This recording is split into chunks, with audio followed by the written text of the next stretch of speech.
Hey there, so in this video, I'm going to talk about this article that I came across, which is Coinberry, second crypto asset dealer to receive regulatory approval by OSC, which was published on August 20th. In one of my previous videos, I had already talked about how Coinberry got the thumbs up from the OSC, which is what this article is about. However, I do want to talk about something that I find a bit shocking, and perhaps you may too when we look at some of the finer details of exactly what that means to be approved by the OSC or to meet their regulatory requirements. But before I talk about that though, I'm trying to hit 25,000 subscribers by the end of the year. If you like the content, please consider helping the channel out by hitting that subscribe button. So over here, if we scroll down to this part over here that's highlighted in yellow, it essentially talks about stuff that I already had made a video on with regards to Coinberry getting regulatory approval. There's really nothing new over here in this yellow section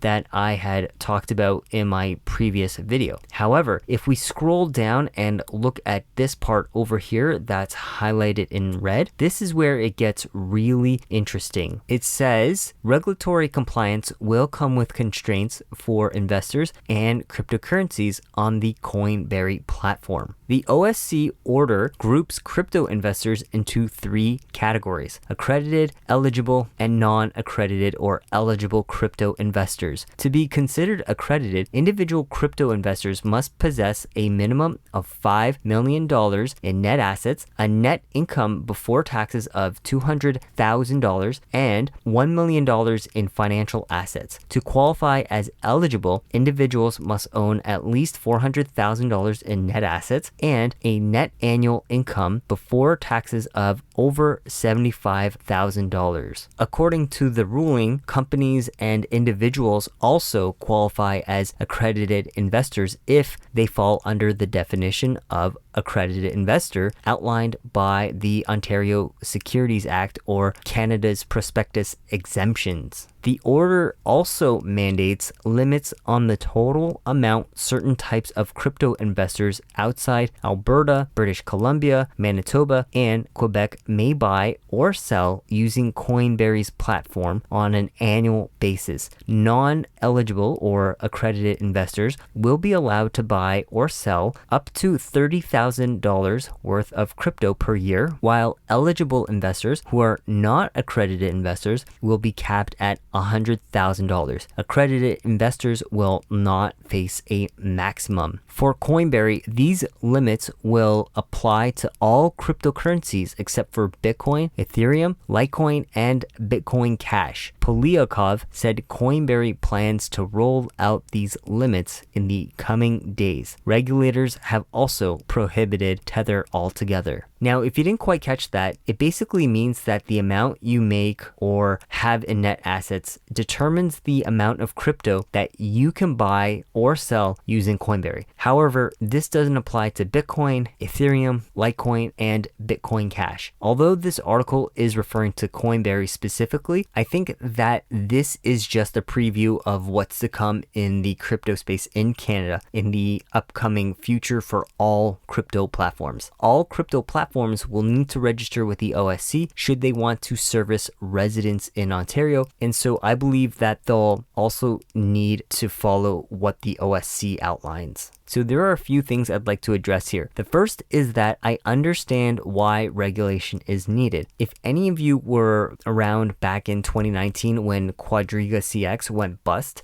you can see why regulators stepped up their game. People lost thousands, tens of thousands, hundreds of thousands, and potentially even millions of dollars due to the founder's death. Pretty much, you can thank the fall of VirgoCX for the involvement of regulators. On the flip side though, the only reason why more institutional investors are becoming more interested in crypto is because of these regulations. So really, we need to take both the good along with the bad. The second point I'd like to address is with regards to the OSC categorizing people based on their net worth. In some sense, this is unfair because it's essentially allowing those with money to make even more money. Crypto is supposed to be the equalizer, and I think that those who have put these limits in place are definitely people who don't want the average person to make money with crypto, especially with the smaller cap coins. In addition to this, I don't see why it's any of the regulators' business as to how I spend my money. So when it comes to crypto, I'm limited based on my financial situation. However, if I wanted to go to, let's just say, a casino and blow all my money gambling, where are the regulators stopping me from doing that? I've got better chances at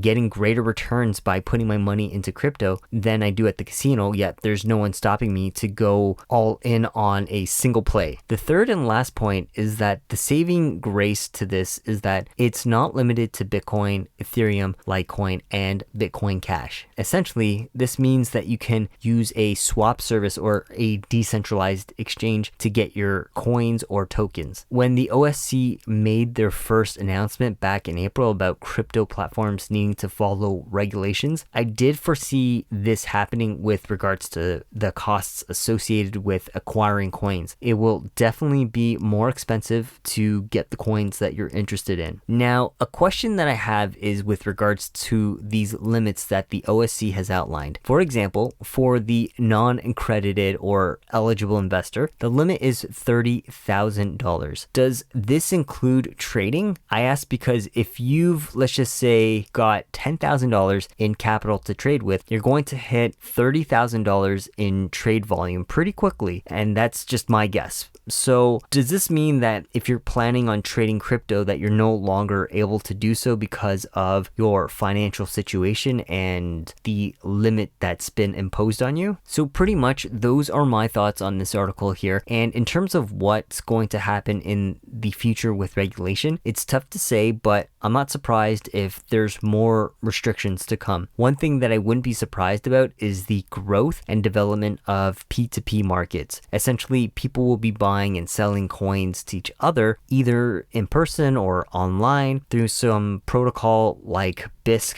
where you can already buy and sell Bitcoin on a peer-to-peer network. Now, if you're interested in reading this article, I'll leave a link down below so you can check it out as always. But anyways, I hope you enjoyed this video or found it educational, and if you did, please give it a thumbs up. If you have any questions or comments, feel free to leave them down below as I do check and respond. If you think that there's someone who'll get some value out of this video, please share it with them. Other than that, thanks for watching, and I'll see you in the next video. Bye for now.